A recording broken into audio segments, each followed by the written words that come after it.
A lot of the driving in the market is coming from Trump-based announcements or strategic reserves or, all this kind of news.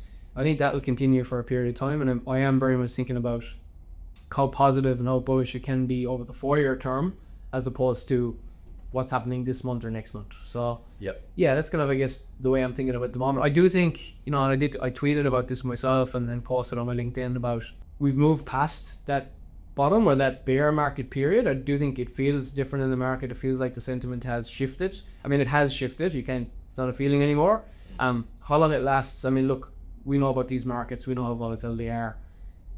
We know not to get ahead of ourselves. We also know not to get too down or too upset when things, when the market does correct, because that's just part of a general cycle. We still have to remember we're still in quite a nascent and emerging market.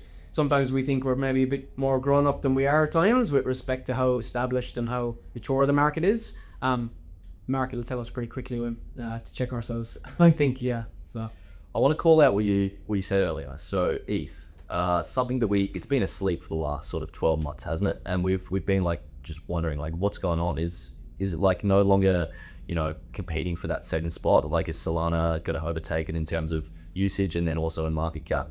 But it has come back, and typically what we see is like ETH will drive an altcoin rally, right? And so ETH's up like 20 or 30% in the last 7 days, which we haven't seen volatility like that from ETH in a long time. I can't remember the exact time, but it's been a while. Even when the market was pumping earlier in 2025, 2024, 2025, Ethereum wasn't putting in the double-digit gains that all the other assets were. It was just really sleeping, and I think there's definitely been a shift for sentiment on ETH as well, which is number 2 asset. It's always going to drive a bit of volume, a lot of ETFs and these things formed around it. So I think it's really exciting for Ethereum holders.